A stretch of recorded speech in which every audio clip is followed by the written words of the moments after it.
بسم اللہ الرحمن الرحیم۔ سامعین سے گزارش کی جاتی ہے کہ ہمارے دونوں چینلز کے پلیٹ فارم سے جتنی بھی آڈیو بکس کی ریکارڈنگ کمپلیٹ ہو چکی ہے اسے خود بھی سنیں اور زیادہ سے زیادہ شیئر کرنے کی کوشش کریں، اور ہمارے سوشل میڈیا پلیٹ فارم کے لنکس ڈسکرپشن میں دیے گئے ہیں، ہمیں سبسکرائب اور فالو ضرور کریں تاکہ آپ کو ضروری اپڈیٹس ملتے رہیں، اور ہماری ٹیم کی فنانشیل سپورٹ کے لیے پیٹریون کی لنک ضرور چیک کریں۔ جزاک اللہ۔ صدیوں کا مسافر، وقت کی کہانی، صدیوں کے مسافر کی زبانی، ازل سے ابد تک زندہ رہنے والے ایک انوکھے دیداور کی داستان۔ مصنف M.A. راحت۔ ایپیسوڈ 3۔ اس روز میں بستی کی سیر کرتے کرتے اس وقت ایک چھوٹے سے بازار سے گزر رہا تھا جب میں نے سنا کچھ لوگ آپس میں باتیں کر رہے تھے۔ درگا واس کا میدان صاف ہو رہا ہے، راجکمار پیتو سنگھ آج کل یہاں پہنچ جائے گا، بستی والوں کو چوری چوری خبر کر دو، جسے موقع ملے خاموشی سے یہاں سے نکل جائے، نہ جانے کس کے بھاگ پر کشٹ آ جائے۔ پیتو سنگھ آ رہا ہے؟ اوشیہ، آوازوں میں سنسنی تھی، اور ہر جگہ گھوم کر میں نے بستی والوں کے ہراس کا اندازہ لگایا۔ وہ سب پیتو سنگھ سے خوفزدہ تھی۔ تب رات کو میں نے سکھراج سے پیتو سنگھ کے بارے میں پوچھا۔ راجا کشن سنگھ کا بیٹا ہے، اکلوتا بیٹا، اور خراب خون کی علامت ہے۔ راجا کشن سنگھ کا باپ رگھو سنگھ مہاراج راگھوت لال ٹھاکر کا موچڑا تھا اور ایک معمولی سا انسان تھا، لیکن نہ جانے کس طرح رانی رگھوت اس کے جال میں پھنس گئی۔ راگھوت لال ٹھاکر کو زہر دے کر مار دیا گیا اور رانی کی کوشش سے رگھو سنگھ نے راجگدی پر قبضہ کر لیا۔ یوں کشن سنگھ کو راجگدی ملی۔ خراب خون کا خراب نشان کشن سنگھ جو برا کام کر سکتا تھا کرتا رہا، اور پھر اس نے رجوتھا سے شادی کر لی۔ سڑکوں اور گلیوں میں ناچنے والی رجوتھا رانی بن گئی اور اس نے پیتو سنگھ کو جنم دیا، اور اب یہ راجدھانی پیتو سنگھ کے رحم و کرم پر ہے۔ اوہ، تو یہ بات ہے، میں نے کہا۔ ہاں مہاراج، کسی کی عزت محفوظ نہیں ہے، کوئی سکھ سے نہیں رہ سکتا۔ پیتو سنگھ جہاں جاتا ہے وہاں دکھ پھیل جاتا ہے۔ وہ یہاں آ رہا ہے سکھراج۔ کب؟ سکھراج نے پریشانی سے پوچھا۔ شاید بہت جلد، میں نے جواب دیا۔ بھگوان بستی والوں کی رکشا کرے، سکھراج نے گہری سانس لے کر کہا۔ لوگ بستی چھوڑ کر بھاگنے کی فکر میں ہیں، برا کر رہے ہیں، اسے پتہ چل گیا تو پران نکلوا دے گا، اپنا اپمان سمجھے گا پاپی، اپنے پاپوں کو کون دیکھتا ہے؟ تمہیں خطرہ نہیں ہے مہاراج؟ میں نے پوچھا۔ نہیں، اس لیے کہ پیتو سنگھ کی جنم کنڈلی میں نے بنائی تھی، اور کشن سنگھ نے مجھے وچن دیا تھا کہ میری رکشا کی جائے گی۔ میں نے اسے کوئی اور چیز نہیں مانگی، پر میری عزت کی جاتی ہے۔ تو یہ بات ہے۔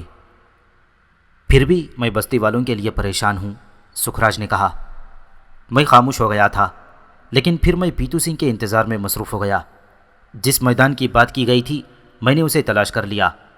یہاں خیمے نصب کیے جا رہے تھے، بے شمار لوگ مصروف تھے، بستی سے بھی بیگاری کے لیے لوگ پکڑ کر لے جائے گئے تھے۔ میں ان تمام کارروائیوں کا جائزہ لے رہا تھا۔ 2 دن گزر گئے، تیسرے دن راجکمار پیتو سنگھ وہاں پہنچ گیا۔ بستی کے بڑے بڑے لوگ اس کے چرن چھونے گئے تھے۔ راجکمار ایک خوبصورت جوان آدمی تھا، لیکن انداز سے سرکشی نمایاں تھی۔ آنے والوں کو بڑی دلچسپی سے دیکھ رہا تھا۔ تب ایک بار اس نے اپنے ایک مشیر سے کہا، گجن لال، کیا اس بستی میں عورتیں نہیں ہیں؟ کیوں نہ رہتی ہوں گی راجکمار جی، گجن لال نے کہا۔ ایک بھی نہیں آئی ہم سے ملنے کے لیے سسری، کیا بستی والے ہمیں اس قابل نہیں سمجھتے؟ ذرا پوچھو ان سے۔ کیوں بستی والوں، تمہاری عورتیں راجکمار کی سیوا میں کیوں نہیں آئیں؟ مکھیا ہسراج، تم بتاؤ، گجن لال نے ایک بوڑھے آدمی سے کہا۔ عورتیں گھروں کی شوبھا ہوتی ہیں مہاراج، ان کے آنے کی کیا ضرورت تھی؟ ہم سب جو آ گئے ہیں۔ مگر یہ راجکمار کا اپمان ہے، گجن لال نے لال پیلی آنکھوں سے کہا۔ کس کی مجال کے راجکمار جی کا اپمان کرے گا؟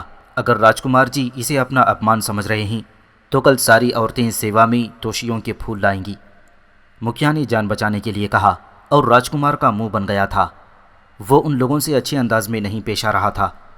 بہرحال آہستہ آہستہ کر کے سب چلے گئے البتہ میں نے تھوڑے فاصلے پر دھونی جما دی تھی۔ مجھ سے کسی نے تعرض بھی نہیں کیا تھا، نہ ہی کسی نے میری طرف توجہ دی۔ دن بھر میں نے دور سے راجکمار کے نو آباد خیموں کے شہر کا جائزہ لیا۔ حسین عورتوں کی کافی تعداد تھی، جس سے راجکمار کی اوباش فطرت کا اندازہ ہوتا تھا۔ بہرحال میں نے ان کے قریب جانے کی کوشش نہیں کی۔ ہر رات کو میں سکھراج کے پاس ضرور گیا تھا۔ سکھراج دکھی تھا، اس کی پیشانی پر سوچ کی شکنیں نمایاں تھیں۔ میں نے اس سے پوچھا تو وہ بولا، یہ بھی کوئی پوچھنے کی بات ہے؟ اس کی باتوں سے پتہ نہیں چلتا کہ اس کی فطرت کیا ہے۔ ہاں، یوں بھی میں اس کی رہائش گاہ کا جائزہ لیتا رہا ہوں۔ تم نئے ہو مہاراج، اس کے کسی آدمی سے بھیڑنے کی کوشش مت کرنا، ورنہ نقصان اٹھاؤ گے، سکھراج نے کہا۔ اب کیا ہوگا سکھراج؟ کیا کل ساری عورتیں اس کی خدمت میں جائیں گی؟ ہاں، اس کے علاوہ اور ہو بھی کیا سکتا ہے؟ مکھیا نے وعدہ کیا ہے، دوسری صورت میں نہ جانے کیا ہو جائے گا۔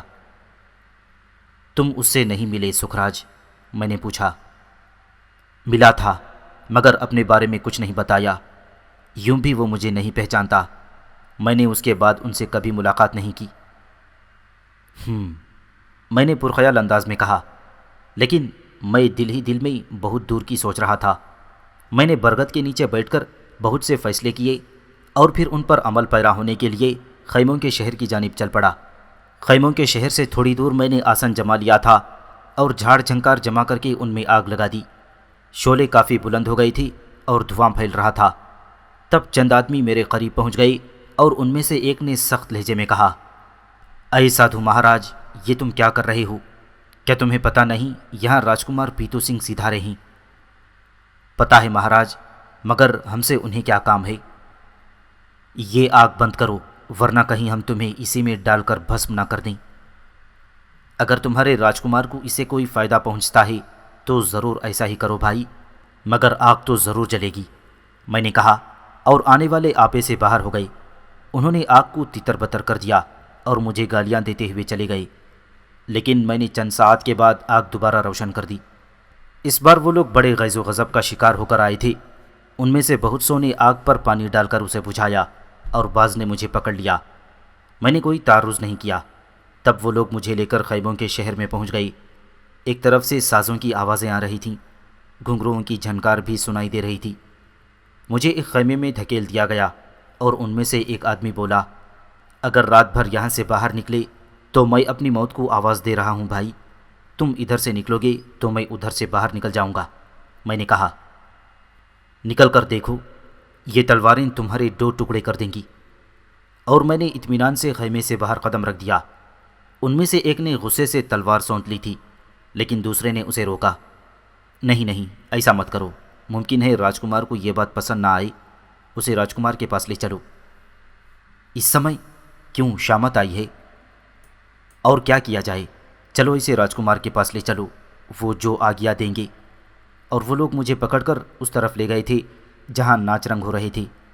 حسین رقاصائیں نیم عریاں لباس میں بدن کی جوہر دکھا رہی تھیں۔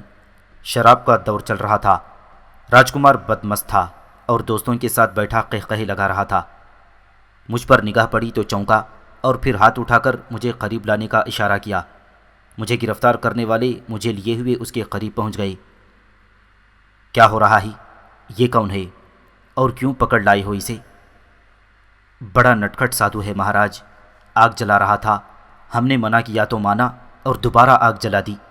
خیمے میں بند کیا تو بولا، تم ادھر جاؤ گے تو میں ادھر سے نکل جاؤں گا۔ مجبور ہو کر اسے آپ کے پاس پکڑ لائے ہیں۔ کیوں سادھو مہاراج، مرنے کے لیے یہی جگہ رہ گئی تھی؟ راجکمار نے پوچھا۔ ہاں راجا پیتو سنگھ، سوچا تمہارے ہاتھوں ہی مریں گے، میں نے مسکرا کر کہا، اور وہ مجھے غور سے دیکھنے لگا۔ پھر مسکرا کر بولا، یہ سونے کی مورتی بوجھ کیوں لگ رہی ہے؟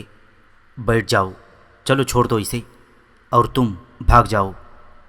نہ جانے کیوں وہ مجھ پر مہربان ہو گیا تھا۔ رقص برابر جاری تھا، لیکن پیتو سنگھ مجھے غور سے دیکھے جا رہا تھا۔ بھگوان کی سوگند، تم نے سنیاس لے کر بڑی ناریوں کا حق مارا ہے۔ تمہارے جیسے جوان تو بیچ بازار کھڑے کرا لینے چاہیے تھا کہ حسینائیں ہر راتوں کی طرح آتیں اور جل کر راکھ ہو جاتیں۔ گجن لال، جی مہاراج، تم نے ایسا حسین، ایسا بان کا کبھی دیکھا ہے؟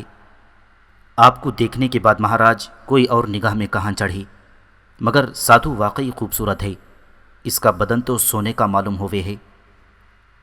ہاں، ہم نے انسانوں کا رنگ ایسا کبھی نہیں دیکھا، یوں لگتا ہے جیسے یہ سونے کی تالاب میں نہا کر آیا ہو۔ یہ سادھو سنت جڑی بوٹیوں کے متوالے ہوتے ہیں مہاراج، ممکن ہے اس نے ایسی ہی کوئی لاگ لگائی ہو، گجن سنگھ نے کہا۔ دھرتی بھگوان کی ہے، اس کے بارے میں جو کوئی جانے دوسرے کو ضرور بتائے۔ تم جو کچھ بھی کر رہے تھے اسے بھول جاؤ مہاراج، ہمارے متر بن جاؤ اور ہمیں بھی اپنے جیسا حسین بناؤ۔ بولو، ہماری سہایتا کرو گے؟ ہم چاہتے ہیں کہ ہم بھی تم جیسے بن جائیں اور سارے سنسار کی ناریاں ہمارا نام لے کر آنکھ کھولیں اور ہمیں ہی یاد کرتے کرتے سو جائیں۔ ٹھیک ہے کمارو، میں تجھے یہ گر بتا دیتا ہوں، میں نے کہا۔ آرام سے بیٹھو مہاراج، بہت سی باتیں کریں گے تم سے۔ ناچ دیکھو، یہ بھی تو بھگوان کا کیرتن ہے۔ ہاں مگر اس جوانی میں تم پر کیا چنتا پڑی کہ سنجوگ لے لیا؟ جوانی تو چند روز کے لیے آتی ہے، اس سے پورا فائدہ اٹھاؤ، باقی اس کے گزر جانے کے بعد تو سنسار خالی رہ جاتا ہے۔ لچھو مہاراج کو ایک جام دو۔ میرے ہونٹوں پر مسکراہٹ تھی۔ راجکمار کا خیال تھا کہ میں شراب نہیں پیوں گا، لیکن میں نے اطمینان سے جام لے لیا اور راجکمار ہنسنے لگا۔ واہ، بڑا کام کیا ہے میں نے جیون میں، سادھو کو انسان بنا دیا۔ وہ ہنستا جا رہا تھا، میں تو اپنی سوچ پر عمل کر رہا تھا۔ رات گہری ہو گئی تھی اور رقص میں تیزی آ رہی تھی۔ راجکمار بدمست ہو گیا اور میرا گہرا دوست بن گیا۔ تب اس نے میرے لیے ایک آراستہ خیمہ منتخب کر دیا اور مجھے پیشکش کی گئی کہ میں ان رقاصاؤں میں سے کسی ایک کو منتخب کر لوں۔ تب میں نے ایک حسین رقاصہ کی جانب انگلی اٹھا دی اور رقاصہ کو میرے خیمے میں چھوڑ دیا گیا۔ لگے تو یوں ہے کہ جیسے تم آکاش سے اترے ہو، دھرتی کے لوگ تو تم جیسے ہوتے ہی نہیں، مگر یہ جوگیوں کا روپ کیوں دھارن کیا ہے؟ اس نے پوچھا۔ تجھ سے کہوں کہ تیری تلاش میں نے مسکرا کر پوچھا۔ نہ کہو گے بھی تو ہم نہ مانیں گے، ہم مردوں کی باتوں سے بڑے واقف ہیں، من چاہے تو سچی بات بتا دو، بھگوان کی آڑ میں شیطان کے دوست لگو گے۔ اس لڑکی نے کہا۔ گویا تم راجکمار کو شیطان سمجھتی ہو، میں نے کہا، اور اس کا چہرہ اتر گیا، ساری چوکڑی بھول گئی۔ ہم نے کب کہا؟ وہ سہمے ہوئے لہجے میں بولی۔ راجکمار نے ہی تو مجھے اپنا دوست بنایا ہے، ہم نے تو یہ سوچا ہی نہیں تھا مہاراج، بھول ہو گئی ہم سے،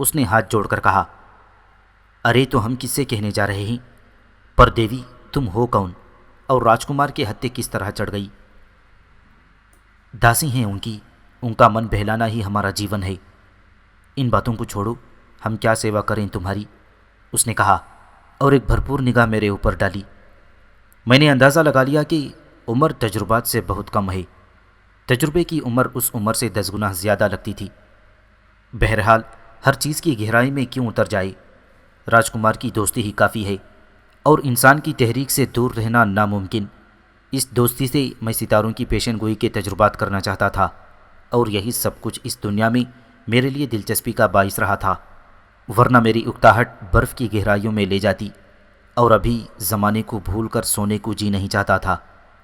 لیکن خمار تو کبھی اکتاہٹ کے قریب نہیں پھٹکنے دیتا، اور نہ ہی رات کے گزرنے کا کچھ احساس ہوتا کہ سفر کے حسین راستے ہر دوسرے خیال کی قید میں نہیں آتے، اور نہ پلکیں جڑتی ہیں اور سورج یوں نکل آتا ہے جیسے ڈوبا ہی نہ ہو، اور میں اس تصور میں کبھی تنہا نہ رہا۔ یہ تاریخ ہے صدیوں کی۔ سو پروفیسر، خیمے کی روشنی اس کے لیے بھی حیران کن تھی، اور حسرت تھی اس کی آواز میں کہ کیا صبح ہو گئی۔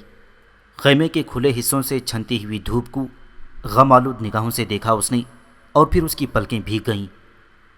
تمہارے ساتھ تو رات بھی گزاری جیسے ایک پل بیتا ہو، میں نے تو سانس بھی نہ لی تھی کہ صبح ہو گئی، کیا اب رات کبھی نہ ہوگی؟ تب میرے ہونٹوں پر مسکراہٹ پھیل گئی۔ دن گزارنے کے بعد اور ممکن ہے کہ کل رات بھی اس خیمے میں تم میرے ساتھ رہو، میں نے کہا۔ بھگوان کرے دن جلدی بیت جائے اور میں تمہیں سپنے کی طرح نہ دیکھوں۔ کون ہو تم، مجھے اتنا بتا دو۔ تم نے اپنا نام تک نہ بتایا۔ دھرتی میں کونپلیں اگتی ہی ہیں، لیکن سب کی سب روندنے کے لیے تو نہیں ہوتی، اور پھر ہم تو انسان کہلاتے ہیں، کوئی سمجھے نہ سمجھے۔ اس نے سسکی لے کر کہا۔ نام میں کیا رکھا ہے دیوی؟ نام تو تم نے بھی نہیں بتایا۔ میں تو داسی ہوں، پوچھتے تو ضرور بتاتی۔ چندہ ہے نام میرا، پھر بھی تمہیں کس نام سے پکاریں؟ پورن ماشی کے چندرما کی مانند ہو، ہم تمہیں پورن کہیں گے۔ ضرور کہو، تاریخ اپنے آپ کو دہراتی ہے، میں نے جواب دیا۔ اور پھر وہ خیمے سے باہر نکل گئی کہ اشنان کا سمے تھا اور کسی داسی کو اجازت نہ تھی کہ وہ اپنی پسند کو ترجیح دے راجکمار کے بتائے ہوئے اصولوں پر۔ تب میں بھی باہر نکل آیا اور 2 سپاہی میرے خیمے کے سامنے موجود تھی۔ انہوں نے مجھ سے کہا کہ مجھے صبح کا بھوجن راجکمار کے ساتھ ہی کرنا ہے، اور ان کی آوازوں میں احترام تھا اور یہ معمولی بات نہ تھی۔ ضروری تیاریوں کے بعد میں راجکمار کے وسیع خیمے کے سامنے پہنچ گیا۔ اندر اس کے چند خاص آدمیوں کے سوا کوئی نہ تھا۔ راجکمار نکھرا نکھرا نظر آ رہا تھا۔ اس نے مسکراتی نگاہوں سے مجھے دیکھا اور اپنے قریب آنے کا اشارہ کیا، چنانچہ میں اس کے نزدیک بیٹھ گیا۔ بھگوان کی سوگند، صبح کو تمہارا خیال آیا تو میں نے خود کو نشے میں سمجھا تھا۔ میں نے سوچا تھا کہ نشے میں ہونے کی وجہ سے میرے حواس نے مجھے دھوکہ دیا ہے، لیکن دن میں تو تم رات سے بھی زیادہ سندر نظر آ رہے ہو۔ کون ہو تم، اور یہ روپ تم نے کہاں سے پایا؟ کیا رات کی باتیں سچ تھیں؟ راجکمار نے پوچھا۔ مجھے تعجب ہے کمار جی، آپ کو نہ جانے میں کیا نظر آ رہا ہوں، حالانکہ آپ خود اتنے سندر ہیں کہ آپ پر سے آنکھیں ہٹانے کو جی نہ چاہی۔ کیوں بھائیو، کیا اب یہ جنگل کا باشندہ مجھے بے وقوف نہیں بنا رہا؟ کیا اس کا رنگ و روپ نیا نہیں ہے؟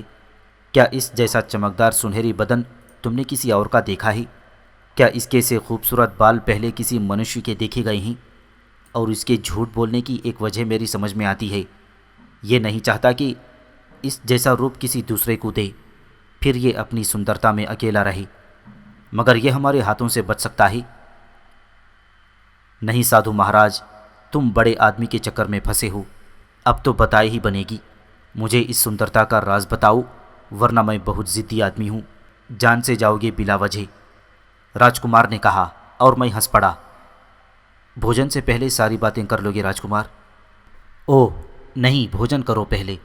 مگر میں تو اب پریشان ہو گیا ہوں، میں راجکمار ہو کر تم جیسا نہیں ہوں۔ 2 ہی باتیں ہو سکتی ہیں، یا تو ان جڑی بوٹیوں کا بتاؤ جنہیں کھا کر یہ صورت نکالی ہے، یا خود ہی میرے لیے وہ چیزیں لا دو، میں تمہیں اتنی دولت دوں گا کہ تم سوچ بھی نہیں سکتے۔ دوسری صورت میں تم اس دھرتی پر نہیں رہ سکو گے، میں تمہارے وجود کو برداشت نہیں کر سکتا۔ میں نے خاموشی سے اس کے ساتھ ناشتہ کیا، اور ناشتے سے فارغ ہونے کے بعد جب اس نے دوبارہ اپنا سوال دہرایا تو میں نے سنجیدگی سے کہا، میں تمہیں اس کا راز بتا دوں گا راجکمار، مگر تم وہ نہ کر سکو گے جو میں کرتا ہوں۔ کیوں؟ کوئی بہت بڑا کام ہے کیا؟ کتنا ہی بڑا ہو، تم پیتو سنگھ کو نہیں جانتے مہاراج، وہ ضد کا پکا ہے، جس چیز کو حاصل کرنا چاہتا ہے جان کی بازی لگا کر حاصل کر لیتا ہے۔ اب سنسار میں تمہارے جیسے 2 ہوں گے یا پھر ایک بھی نہیں ہوگا۔ کیا سمجھتے ہو تمہارا جیون اس طرح بچ سکتا ہے کہ مجھے اپنا راز بتا دو یا پھر خود بھی نہ رہو؟ وہ ہنس پڑا، بڑا کھلنڈرا انداز تھا۔ میں نے محسوس کر لیا کہ وہ بہت ضدی انسان ہے۔ تب میں نے مسکرا کر کہا، میرے بدن کے مسامات نے آگ کی تپش جذب کی ہے مہاراج۔ راجکمار پیتو سنگھ، آپ کے قد سے اونچے شعلوں کی آگ بدن کو یہ روپ بخشتی ہے، شدید آگ کا نہان منشیو کا روپ بدل دیتا ہے۔ بولو، ہمت کرو گے اس کی؟ اور پیتو سنگھ کا چہرہ خوفناک ہو گیا۔ اس نے شدید غصے سے مجھے دیکھا اور پھر اس کے ہونٹوں پر حقارت آمیز مسکراہٹ پھیل گئی۔ تو تم نے اگنی سجائی ہے اپنے بدن پر سادھو مہاراج، پھر تو بڑے ہی مہان ہو تم، اور تمہارے گیان کا کیا ٹھکانہ؟ کون ہے جو پورے دیش میں تمہاری ٹکر کا ہو؟ مگر اگنی تو منشیو کو بھسم کر دیتی ہے سادھو جی، اس میں ارتھی تو جل سکتی ہے، زندہ انسان بھلا اس کی تپش کو کیسے برداشت کر سکتا ہے؟ سو ایک ہی بات سمجھ میں آتی ہے، وہ یہ کہ تم جھوٹ سے کام لے رہے ہو اور پیتو سنگھ سے مذاق کر رہے ہو یا اسے ڈرا رہے ہو۔ پھر اس بات کو کیوں بھول گئے کہ تمہارے یہ سفید جھوٹ خود تمہاری جان کا جنجال بن سکتے ہیں؟ کیوں مہاراج، تم اپنے آپ کو ہمارے سامنے اگنی میں تپا سکتے ہو؟ ذرا ہم بھی تو دیکھیں کہ گیانی کے کیا کھیل ہوتے ہیں، اور وہ اگنی جو شریر کو جلانے کا کام کرتی ہے کیسے شریر میں سماتی ہے۔ گرفتار کر لو اس رنگ رسیے کو اور اس کے لیے اس کی پسند کی چتا تیار کر دو، اس نے ہماری حیثیت کو بھول کر بات کی ہے۔ راجکمار کا چہرہ غصے سے سرخ ہو گیا جسے ایک بار متر بنا لیتے ہیں پیتو سنگھ اس کے ساتھ برا سلوک نہیں کرتے۔ میں نے جو کچھ کہا ہے ٹھیک کہا ہے، تم چتا تیار کرو اور تجربہ کر لو، میں تو آگ میں بھسم ہو جاؤں گا، پھر گرفتار کرانے کی ضرورت ہی کیا ہے، میں نے نرم لہجے میں کہا، اور پیتو سنگھ کی آنکھوں میں حیرانی کے آثار نظر آنے لگے۔ وہ مجھے گھورنے لگا۔ جو لوگ مجھے گرفتار کرنے کے لیے آگے بڑھے تھے وہ بھی رک گئی تھی۔ تب پیتو سنگھ نے ہاتھ سے انہیں ہٹ جانے کا اشارہ کیا اور بولا، تیرا نام کیا ہے؟ تم مجھے پورن کہہ لو۔ اس جوان العمری میں سادھو کیوں بن گیا؟ سادھو تو تم مجھے کہہ رہے ہو پیتو سنگھ، خود میں نے تم سے یہ بات کبھی نہیں کہی کہ میں سادھو ہوں۔ تو سنت نہیں ہے، مگر تیرا حلیہ؟ میرے حلیے میں بھی ایسی کوئی بات نہیں ہے، بس ایک سیاح ہوں، ایک آوارہ گرد ہوں، گیان و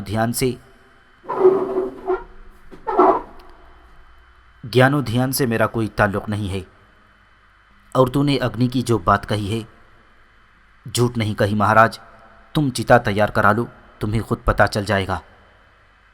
بس اس بات پر مجھے غصہ آ رہا ہے، مگر پورن، نہ میں اتنا رحم دل ہوں اور نہ میں بے وقوف کہ تیری بات مان لوں اور تجھے چھوڑ دوں۔ اگر تو سچا ہے تو اگنی میں نہا کر دکھا دے، اور اگر جھوٹ ہے تو اب بھی اپنا جھوٹ مان لے اور مجھے اپنی خوبصورتی کا راز بتا دے۔ بول پورن، کون سا کام کرنے کے لیے تیار ہے؟ تجھے متر کہا اور سچی بات بتا دی، اب تجربہ کرنا تیرا کام ہے، میں نے ہنس کر کہا۔ لیکن پیتو سنگھ بدستور غصے میں ڈوبا رہا اور پھر اس نے دانت پیستے ہوئے کہا، ٹھیک ہے، تم آگ جلاؤ، خوب موٹے موٹے لکڑی اس میں ڈال دو اور اتنا تیز کر دو کہ پتھر بھی اس میں گریں تو بھسم ہو جائیں۔ ہم اپنے انوکھے متر کی سچائی پر رکھیں گے۔ اور چند لوگ اس کے حکم پر گردن جھکا کر چلے گئے۔ تب کچھ نئے لوگ اس کے حضور حاضر ہو گئے۔ راجکمار کی جائے، بستی کی عورتیں آئی ہیں اور راجکمار سے ملنا چاہتی ہیں، ان میں سے ایک نے کہا، اور پیتو سنگھ ہنس پڑا۔ اوہو، ٹھیک ہے، انہیں ایک جگہ جمع کر دو، ہم ابھی تیار ہو کر آتے ہیں، اس نے کہا، اور پھر میری طرف دیکھ کر بولا، جاؤ اسے لے کر جاؤ، لیکن اطمینان رکھو تم یہاں سے کہیں نہیں جا سکو گی، بلکہ بہتر تو یہ ہے کہ ہمارے سامنے ہی رہو، ہم خود تیار ہو جائیں گے۔ اور میں خیمے سے باہر نکل گیا۔ چند لوگوں نے مجھے اپنی نگرانی میں لے لیا تھا، لیکن میں دل ہی دل میں ان کی نادانی پر ہنس رہا تھا۔ تب پیتو سنگھ باہر نکل آیا، بڑا چھیلا نظر آ رہا تھا، خوب عمدہ پوشاک پہنی ہوئی تھی اس نے، جس سے اس کی فطرت کا اندازہ ہوتا تھا۔ عورتوں سے ملاقات کے لیے خاص ہی اہتمام کیا تھا۔ 4 خادمائیں اس کے ساتھ تھیں۔ باہر نکل کر اس نے مجھے دیکھا اور پھر ہنس کر بولا، آؤ تم بھی میرے ساتھ ہی آ جاؤ۔ پھر ہم اس جگہ پر پہنچ گئے جہاں بستی کی بوڑھی اور جوان عورتوں کا ایک گروہ کھڑا ہوا تھا اور ان کے مرد ان کے ساتھ نہیں تھے۔ بھلا کس کی مجال تھی کہ راجکمار پر عدم اعتماد کا اظہار کرے؟ عورتوں کے ہاتھوں میں پھول تھے، لیکن چہروں کے پھول مرجھائے ہوئے تھے، آنکھوں کے کنول خوف سے ڈوبے ہوئے تھے۔ ان میں سے کسی کے لب مسکراہٹ کے انداز میں وان نہ ہوئے تھے، کسی کی آنکھوں میں پسندیدگی کے جذبات نہیں تھے۔ ہاں، راجکمار جس کے پاس سے گزرا اس نے خوف کے پھول ضرور نچھاور کیے، اس پر سے بھینٹ بھی چڑھوا دی گئی تھی۔ راجکمار ایک ایک کو غور سے دیکھ رہا تھا۔ بوڑھی عورتوں اور بدشکل لڑکیوں کے سامنے سے وہ تیزی سے گزر جاتا، اور جو خوبصورت ہوتی تھیں ان کے سامنے تھوڑی دیر کے لیے ضرور رکتا۔ اس کی آنکھوں میں عقاب کی سی چمک تھی اور اس طرح نگاہوں سے انہیں ٹٹول رہا تھا جیسے قصائی ذبح ہونے والے جانور کو ٹٹولتا ہے، اور پھر وہ یوں چونکا جیسے کوئی انوکھی شے دیکھ لی ہو۔ گو یہ انوکھی شے ذرا دور کھڑی تھی، لیکن بس نگاہ خود بخود اس پر جا پڑی تھی۔ تب اس نے دوسری عورتوں کو نظر انداز کر دیا اور لمبے لمبے چند قدم بڑھا کر اس کے قریب پہنچ گیا۔ روپ کلی نے پھولوں والے ہاتھ اٹھائی تاکہ موٹا گجرا اس کی گردن میں ڈال دی، لیکن راجکمار نے اس کے اٹھے ہوئے ہاتھ بازوؤں میں پکڑ لیے تھے۔ بھگوان کی سوگند، یہ پھول تمہارے مکھڑے سے زیادہ سندر نہیں ہیں۔ پھر اس نے کہا، بھگوان کی سوگند، یہ پھول تمہارے مکھڑے سے زیادہ سندر نہیں ہیں۔ بھگوان کی سوگند، تم ہو کون؟ کیا نام ہے تمہارا؟ اس کے منہ سے آواز نکلی۔ روپ کلی ساکت رہ گئی تھی۔ پھول راجکمار کی گردن تک بھی نہیں پہنچے تھے۔ روپ کلی نے خود کو اسے چھڑانے کی کوشش بھی نہیں کی تھی۔ تب وہ دوبارہ بولا، ہمیں اپنا نام بتاؤ گی سندری؟ روپ کلی، اس کی پھنسی پھنسی آواز سنائی دی، غلط، تمہارا نام روپ ساگر ہے۔ کلی تو ایک چھوٹی سی چیز ہوتی ہے، تمہارے مہان روپ پر نہیں سچتی، کس سنسار میں بستی ہو؟ راجکمار نے کہا، اور اب جیسے روپ کلی کو ہوش آ گیا، اس نے ایک جھٹکے سے دونوں ہاتھ چھڑائے اور پھولوں کا ہار نیچے گر پڑا۔ تبھی راجکمار جھکا اور اس نے ہار اٹھا کر گردن میں ڈال لیا۔ ہم ان پھولوں کا اپمان نہیں ہونے دیں گے، کیونکہ انہیں تمہارے ہاتھوں نے چھوا ہے، پر تم نے بتایا نہیں روپ کہ تمہارے روپ کا ساگر کہاں بہتا ہے۔ ہم اپنے جنم جنم کی پیاس بجھانے کہاں آئیں؟ ہم تو سوچ بھی نہیں سکتے تھے کہ یہ چھوٹی سی بستی ایسی خوشنما ہے۔ روپ کلی نے کوئی جواب نہیں دیا، بس گردن جھکا لی، اور اس کا چہرہ غصے اور شرم سے تمتما رہا تھا۔ تب راجکمار نے پیچھے ہاتھ کا اشارہ کیا اور گجن لال جلدی سے آگے بڑھ کر اس کے قریب پہنچ گیا۔ روپ کی اس کلی کو دیکھا گجن لال؟ نہ جانے شرمیلی کہاں رہتی ہے، تم ہی معلوم کرو گے ان کے بھید۔ پیٹو سنگھ کی آواز سے مکاری آیان تھی اور گجن لال نے گردن جھکا دی۔ تب پیٹو سنگھ وہیں سے واپس پلٹ گیا۔ بس اب ہمیں کسی اور سے نہیں ملنا، اور باقی عورتیں سکون کی سانسیں لیتی ہوئی واپس لوٹ گئیں۔ پیٹو سنگھ الجھا الجھا سا نظر آ رہا تھا۔ وہ اپنے خیمے میں داخل ہو گیا۔ روپ کلی کے بارے میں ستاروں کی پیشن گوئی کی ابتدا ہو چکی تھی۔ میں آئندہ پیش آنے والے واقعات سے کسی حد تک واقف تھا، لیکن خود میں نے ان واقعات میں کوئی مداخلت نہ کرنے کا فیصلہ کیا تھا۔ تب مجھے ایک خیمے میں پہنچا دیا گیا، لیکن ذرا دیر نہیں گزری تھی کہ ایک بار پھر پیٹو سنگھ کا بلاوا آ گیا۔ پیٹو سنگھ اب حشاش بشاش نظر آ رہا تھا۔ مجھے دیکھ کر وہ تمسخرانہ انداز میں ہنس پڑا۔ تو بڑی دنیا دیکھی ہوگی تم نے، جیسا کہ تم نے کہا پورن۔ ذرا یہ تو بتاؤ کہ عورت کا من جیتنے کے لیے کیا کرنا ہوتا ہے؟ من کی جیت راج سنگھاسن پر بیٹھ کر نہیں ہوتی، اس کے لیے آکاش سے دھرتی پر آنا ہوتا ہے، انسان بن کر پریم کرنا ہوتا ہے، راجکمار بن کر نہیں۔ میں نے کہا، تب تمہارا تجربہ کچھ بھی نہیں۔ ہم راجکمار ہیں، جہاں جاتے ہیں ہمارے راستے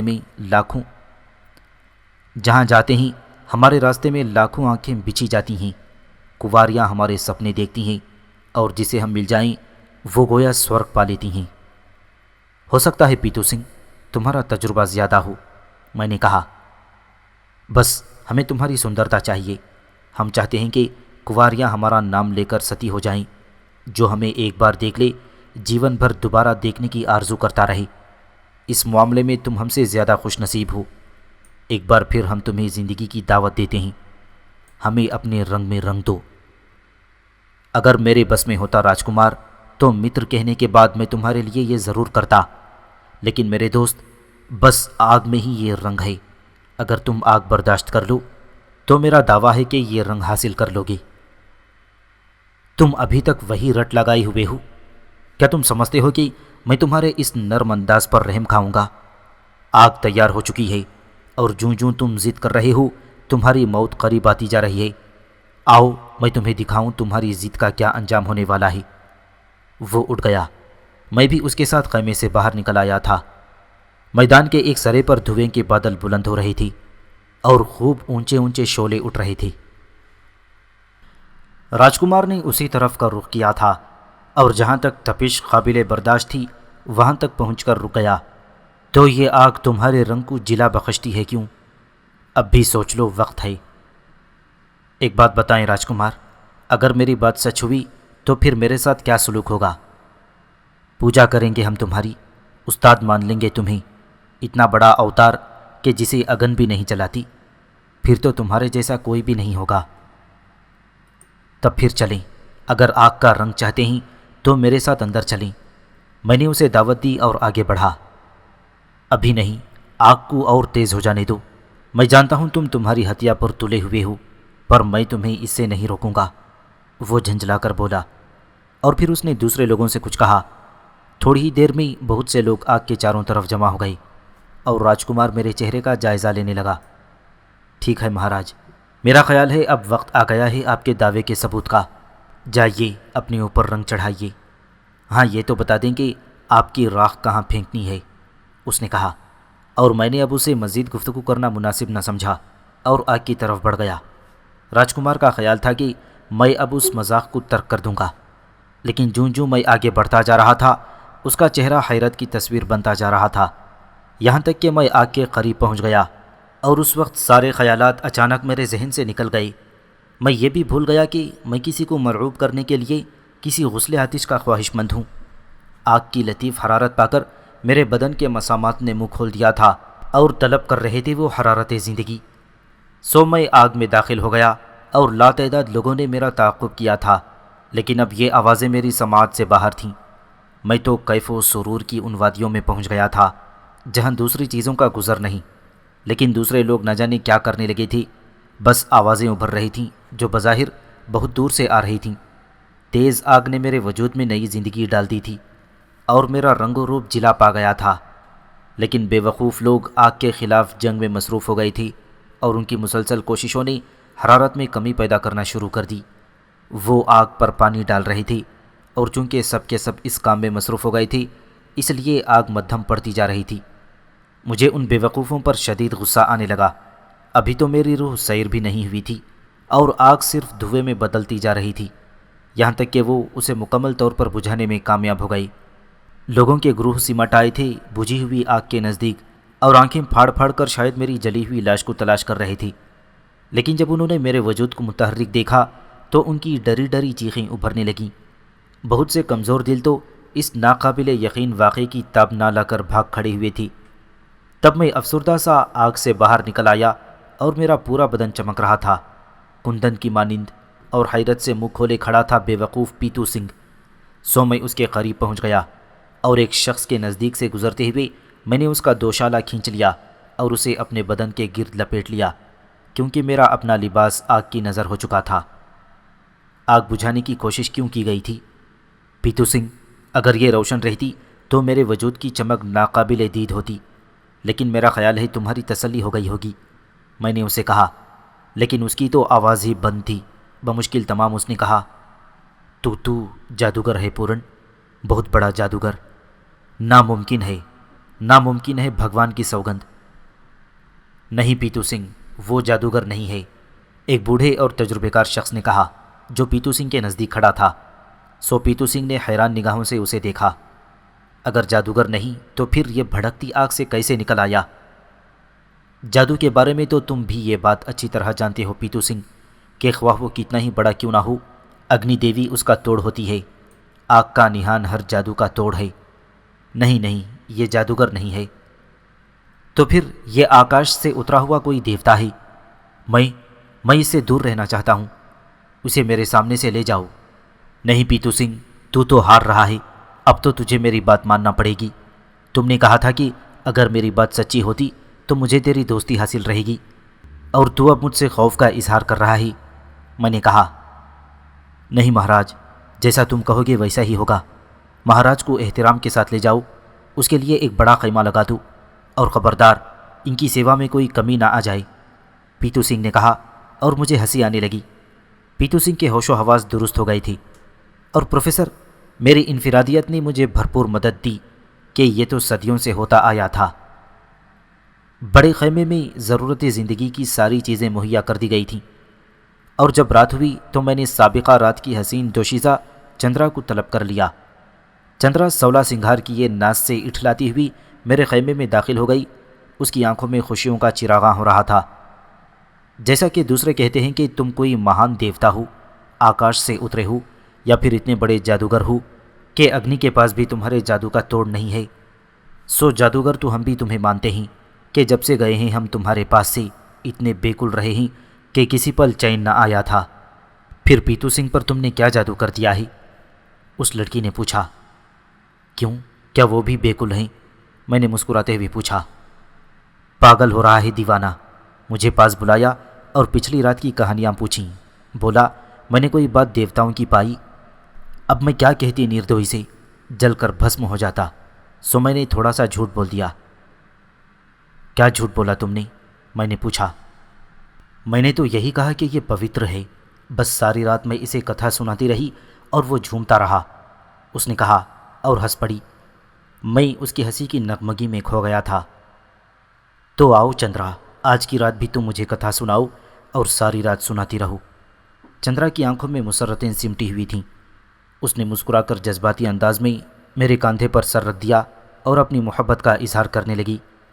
حالانکہ یہ لڑکی خود میرے پاس آئی تھی اور جو کچھ میں نے اس کے انداز میں پایا تھا اس سے بخوبی اس بات کا پتہ چلتا تھا کہ وہ معصوم ہونے کے باوجود معصومیت کی حدود کو پھلانگ چکی ہے اور اپنے فن دل ربائی میں اس قدر طاق ہے کہ اب اس میں معصومیت اور اللڑ پن تلاش کرنا ایک حماقت ہے۔ تاہم وہ مجھ سے جس انداز میں محبت کا اظہار کر رہی تھی اور کرتی رہی تھی وہ میرے لیے دلچسپ اور دلکش تھا۔ اور پروفیسر، میں نے صدیوں میں لاتعداد تجربات کیے تھے اور انہی تجربات میں سے ایک تجربہ یہ بھی تھا۔ سو وہی ہوا، یعنی سورج کو چندرا کی یکسوئی اور سکون پسند نہیں آیا اور اس نے خیمے کے پردے سے جھانک کر اسے آواز دی۔ تب چندرا نے آنکھیں کھول کر بے چین نگاہوں سے سورج کو دیکھا اور اٹھ کھڑی ہوئی۔